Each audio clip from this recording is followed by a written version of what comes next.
Today's message from Reverend Christian Sorensen was recorded June 12th, 2016, and it's titled, What? Do you think I'm a mind reader?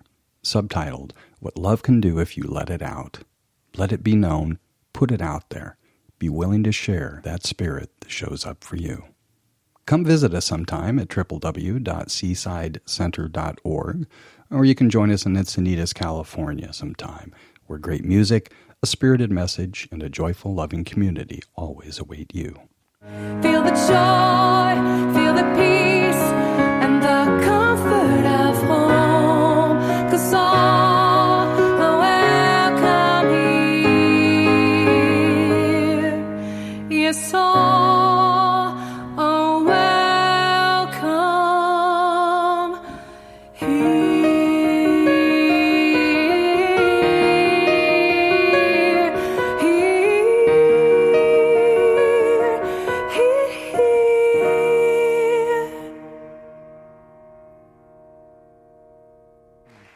All right, so let's see, this morning is what?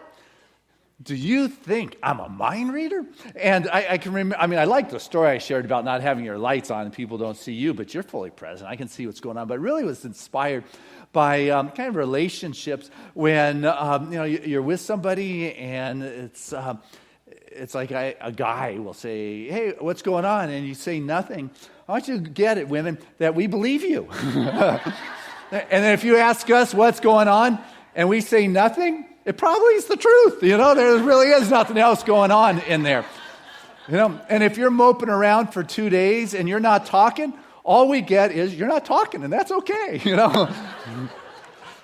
It's about communicating, what's going on in there. And really, that's an important aspect because, we're walking in this world, and I'm a firm believer in, knowing what's going on inside with somebody else. But it's just very helpful to put it out there because what I've also come to realize when things are going on and I think it's that person and I think it's out there, the truth is it's really inside of me. And it's just being reflected and projected out there. And so what I've got to recognize is whatever's going on out there is really something that's going on inside of me. And I don't want to take it out on you. And I don't want to take it out on anybody else. And what I've recognized is you can't go to heaven by putting somebody else through hell. It just doesn't work that way. Woo, that's right. And so you got to work inside. I saw a sign in a window once that said, Savior wanted, inquire within. And that's the key. I got to go inside. If I want to save this situation, I got to check out really what's happening inside of me. And I've got to be willing and courageous enough to bring it on the outside, to the table, to the conversation, to the world where I'm living. It's an important aspect. And so if you can begin to see how you're perceiving the world, it's helpful to realize that's the filter I'm looking at the world with. I love what Rudyard Kipling stated. And he said, I prefer to perceive everybody in a good place. It's just a lot less trouble that way. And I choose to perceive everybody is in a good place. And everybody's good. They're good inside. This person's a good person. I don't need to make them bad. So if there's something going on, what I want to do is reflect upon myself. What I want to do is to look inside of me. But what we so often want to do is change that person, change the outside, tweak it over here to make it just right. There's a powerful story about a strong man and a rebel, if you would. And he just, with the crowd, he just didn't fit in. He didn't act like them. He didn't think like them, didn't talk like them, and questioned the authority, questioned everything.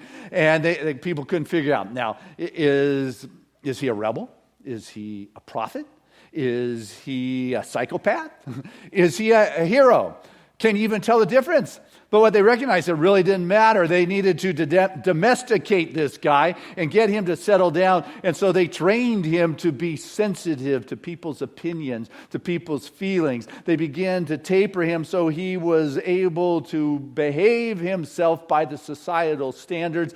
And now you could live with him. He was well adjusted, never too outspoken. And they felt very good that they were able to assist him to find conquest of himself. They congratulated him. He actually congratulated himself for his self-conquest, but the truth is he was conquered by others. And really the moral of this story is you can domesticate all your rebels and you'll experience peace today, but there is no future. It's the rebels.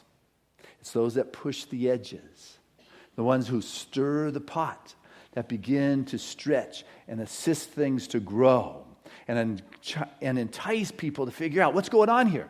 You know, how do I need to look a little deeper here? Because I heard it said it is the learners who will inherit the earth. The learned, not the learners, but the learners are beautifully equipped for a world that is no longer. The learned, I'm so learned, I got my degree, and I haven't gone back to school in 20 years. Life is progressive. Life is moving. Life is dynamic, which is why communication is very important, because what was working yesterday may work tomorrow, but it may not. And I've got to be in communication. I can't hold you responsible for messing things up because life is moving. And what I've got to recognize is my discomfort is not based upon your behavior, but it's based upon what's going on inside of me and my response to what's going on outside there in the world. And what's going on is an invitation for you to step forth into life in a big way. Life is calling you to step out. Come on out. Come on and share what's inside of you, because what's in you is enough. What you've got is big enough. Napoleon Hill, Think and Grow Rich, he said it takes just as much energy to work for a big idea as it does to work for a small idea. Right? You're going to put in the work. You can put in the energy, you can put in the time, you can put in the thought. You might as well be going big as opposed to small and constricted and trying to hold it together based upon what it is I had learned. Life is a progression. Life is a flow. And I'll tell you what, you've got to be willing to put it on the table and work in collaboration and cooperation with whoever you're choosing to play with. I'm not saying who you need to play with, but I'm telling you that as you begin to collaborate, you've got to be willing to recognize that this person is not a mind reader. They need to know what's going on inside of you. Hey, what's going on in there? Well, I'll tell you what I know is going on in there. This idea and the stirring in your soul is actually coming from a high place, because Spirit is in and through all things. Right? Ernest Holmes, he's the founder of religious science. He says that there is only one life, that life is God's life, that life is perfect, and that life is my life now. So that's the truth of you, is the God life. So if you got something stirring in your soul and your spirit, a big idea, get it out there. Be willing to communicate it. Find the partnership, find the relationship, find the collaboration to go with, because there is only one mind. That's the mind of God. That's God's mind. That mind is perfect, and that is my mind now. So there's only one mind, that mind is God's mind, that mind is perfect, that's my mind now. There's only one life, that life is God's life, that life is perfect now. Spirit, God is all things. That means God is what I am. It is, God is my spirit, God is my soul. It even says that my body is the temple of God. I mean, just get it. It's all spirit. And you can resist it, and you can fight it, and you can make it yourself miserable, or you can say, okay, I'm going to surrender to this flow and to this power and this essence of life and allow it to move through me. And I'll tell you what, really, our thing here is to show Spirit's nature. Okay? That's really what this life is about. It's not to accumulate things.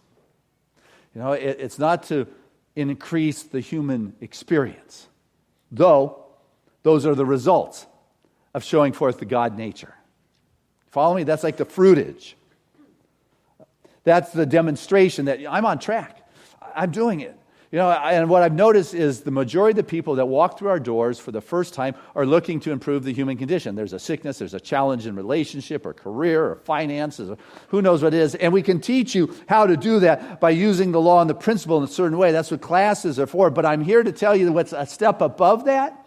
It's to show your true nature, which is the God nature, which shows up in that high calling and that big idea, which you are here. And when you step into that which is yours to do, your purpose, your dharma, your vision, call it what you want. It feels good and there's a flow, and it is reflected in your ease and grace of living, in the beautiful home, in the wonderful relationship, in the career, in the finances. All that comes, but that's not our purpose. Does that make sense? Good. Because that's probably the deepest spiritual part of this morning, thus far. Who knows how deep we're going. Only Spirit. Spirit knows all things, for sure. But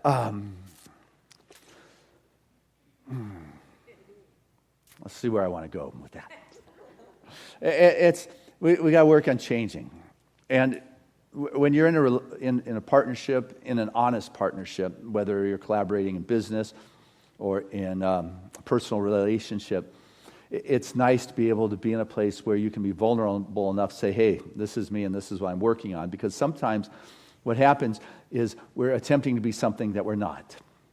And we're trying to hold it together, and then all of a sudden, that aspect or that expression is not who we truly are, but that is what I'm defending, and that's what I'm holding up. And I'm thinking of a story of a guy who was narcissistic, he was anxious, he was just bothersome, he was just not a pleasant person to be around, and everybody was telling him he needed to change, which only made him resent that even more.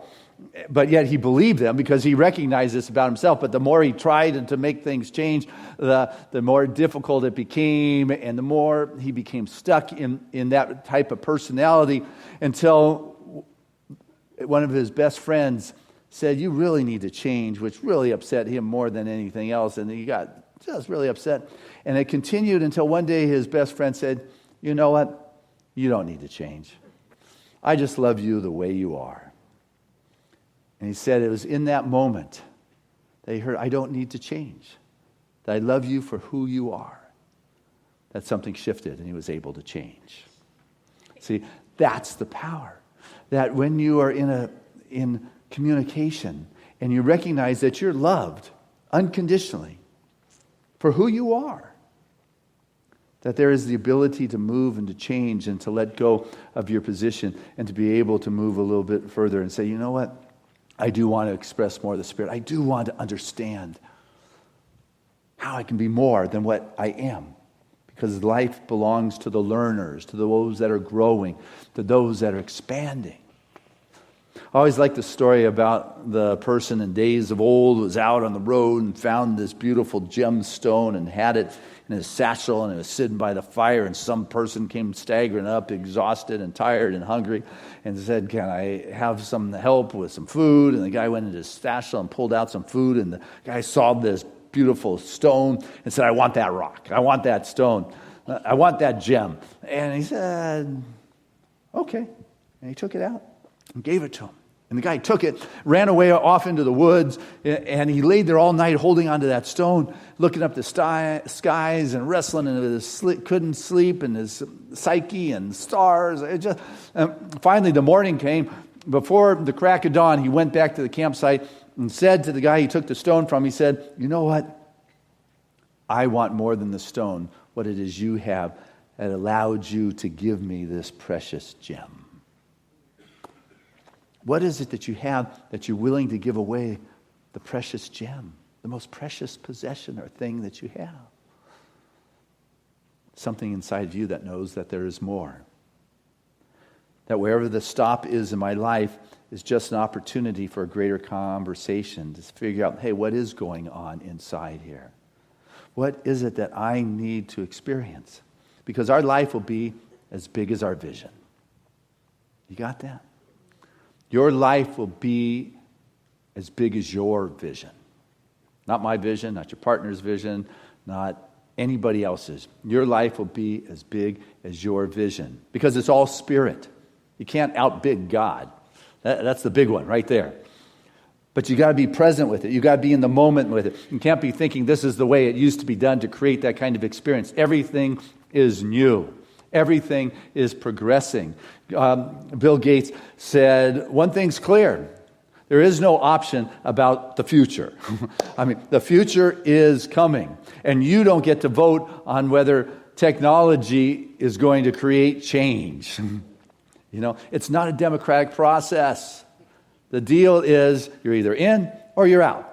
But the technology is here. The change is here. Things are happening here and now. And now is the moment. Not what was. You know, there's a wonderful story about Fritz Perl, Gestalt therapy.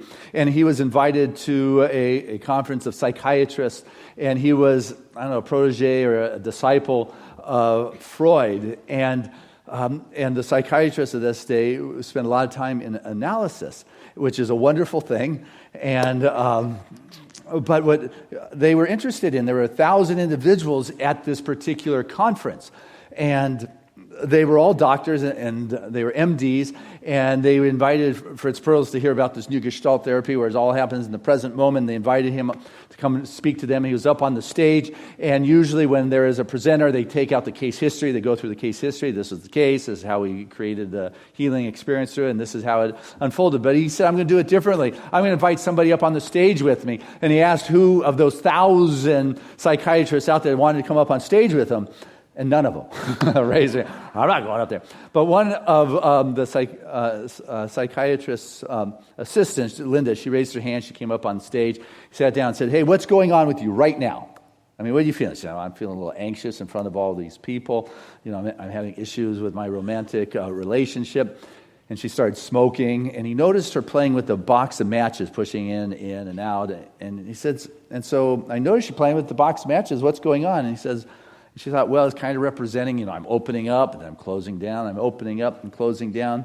And it was about a minute into it where all of a sudden she started to cry because she started to remember her father. And it represented her father's coffin to her right there in that moment in front of everybody. And her father had died, I don't know, prematurely, but it was unresolved grief, and it all came up. And as she talked about that and she cried about that, all of a sudden it shifted to her present relationship, where all of a sudden she recognized what was going on was she was afraid she was going to lose the man in her life at this point, like she had lost her father. And all of a sudden out it poured and the healing took place in the moment. See, it's in the moment that the Spirit shows up, and it shows up in ways that are amazing, but you have to be available for it. You have got to have that kind of relationship that you've got to be able to know that no matter what is going on in your life, that there's only one mind, and that's the mind of God, and that's my mind now, and I can move to that. And my relationship with that infinite presence has to be as available as picking up my cell phone and calling a spiritual practitioner for help. I got to be able to go to God, for God, just as Abraham went there, or Moses went there, or Isaiah went there, or you pick a prophet. They had an understanding that was as clear as a cell phone. That's the kind of relationship that we want to have, and be able to bring that forth to the world, because you can be in that great place and people know you're off in bliss land, but what good is it? You got to be able to communicate it, because other people are not a mind reader, and you've got to begin to trust that in your life and not get all anxious about it. That Spirit is there, always. I remember when I used to go to our junior church when I was a little kid, and this one teacher, she was a practitioner, Frances Short. Oh, gosh, good old Frances. I still remember her hair up in a bun.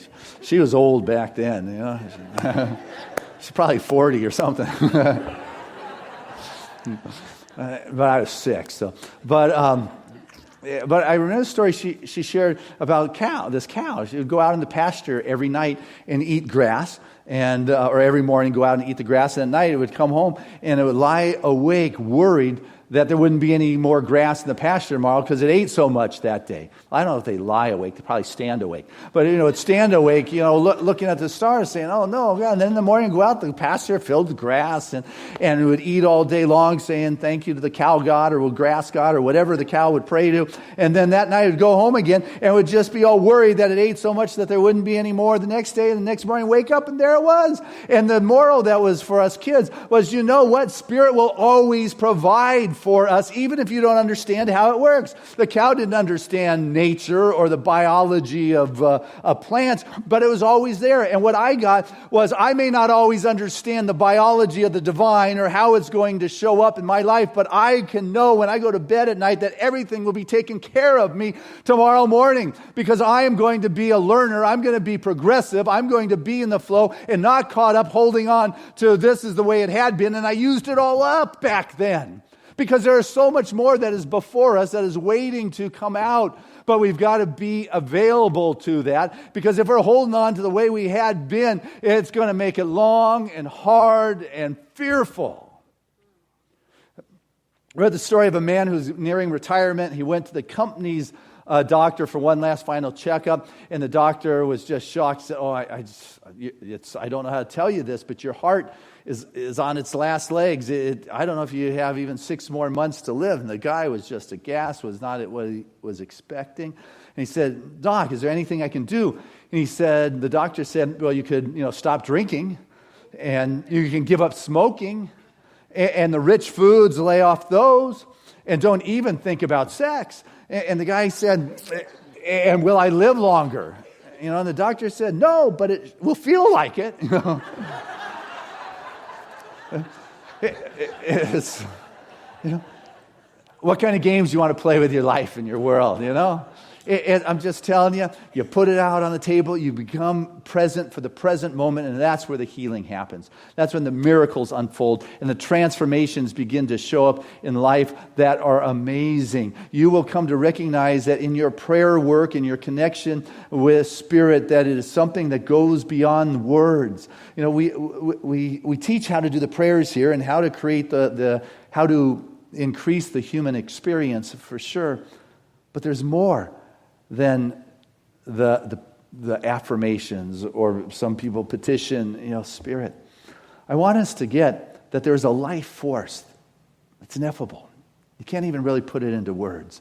And you're not going to find God or this power in, this isn't good for business, but you're not going to find it in a building. You're not going to find it in a book. What you're going to find are the avenues. What you're going to find is being pointed to. What you're going to find is the path. But as you begin to progress and move beyond that place of words, you become available to feel that presence in your life. What I've noticed with prayers is I speak words, then all of a sudden I move to a place that is beyond words. And I hear. Prayer, for me, moves to a place that it's no longer with the tongue or with the mouth. It is with the hearing. But it's not an audible kind of hearing. It's a sensory. It is a full kind of experience where it's like it's done. It's taken care of. It's like, wow, it's just love entered into the space and there wasn't room for anything else. And that love kind of thing, it's full. When you love, it's not like you run out. Think about that. It's like you don't run out. It's not like bread. I'm going to give you some, I'm going to give you some, I'm going to have a lot less for you over here. Love isn't like that. Love, if you can love fully, then you have so much more fullness to share with others. You can love your parents with everything you've got. And you know what? You still got the fullness and everything you got for your partner. And you know what? You even have more now of everything and the fullness to share with your kids. But we get this concept that love's got to look like this, and I can only say it like that, and it's got to be in this little parameter, and this is how much I can share with only this many people. And then you just don't have that much for others. Isn't it right to be in that wonderful flow? Because love does amazing things, but it can only be felt in the present moment. And it's nice to let somebody know that, hey, I love you. Because otherwise, you're just thinking it. They're not a mind reader. Well, they should get it. I told you as we started this morning, guys don't get it. You got to tell us. It's, I showed you. No, you got to tell us. I love this story. I don't know if it's not real. It's a well-told. It's not an urban legend because it's part of our consciousness here. But it's about Thomas Edison, and the story that's told in all the business worlds and places is that when he was a little kid, he came home from school and he gave this letter to his mom. He said, "My teacher told me to give this to you, Mom, and only you." And the mom opened up the letter. And she read, and she started crying, and she read it out loud to her son. He said, "Your son, Thomas Edison, is a genius, and our school is too small and not enough good teachers to teach him. You'll have to teach him yourself." And she folded up the letter, and she put it in her drawer, and she proceeded to, teach her son. Many years later, after she had died, and, Thomas Edison had become a genius that he was going through the family things, and he found in the back of that desk drawer in the corner was this letter folded up. And when he read it, he too cried, because it said that Thomas Edison is Adele, which means mentally ill, and that you can no longer send him to our school. And he just cried for hours, so the story goes. And he wrote in his diary, Thomas Alva Edison, Adele, that had a hero of a mother that allowed him to become the genius of the century. That's what love can do. But you got to let it out. You got to let it be known. You got to put it out there. And I get sometimes maybe you don't have it in the moment. But Anthony de Mello shared this story in his book, The Song of Birds, that he said, I was once stone deaf. I couldn't hear anything. But I would watch people stand and gyrate their bodies, and they would call it dance. And I thought it was absurd until I heard the music. I've looked at the prophets, the sages, the saints, the lovers, and I don't get their behavior. But I open my heart, and I wait. I challenge you to open your heart in this moment and wait and be willing to share that spirit that shows up for you. God bless you. Love you.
cry for mercy and you long for grace.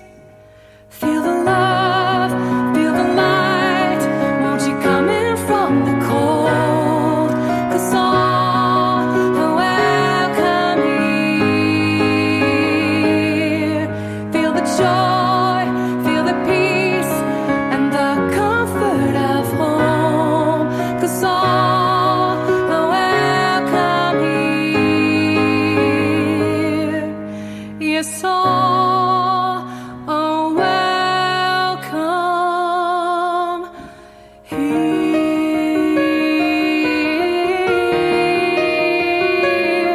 Here.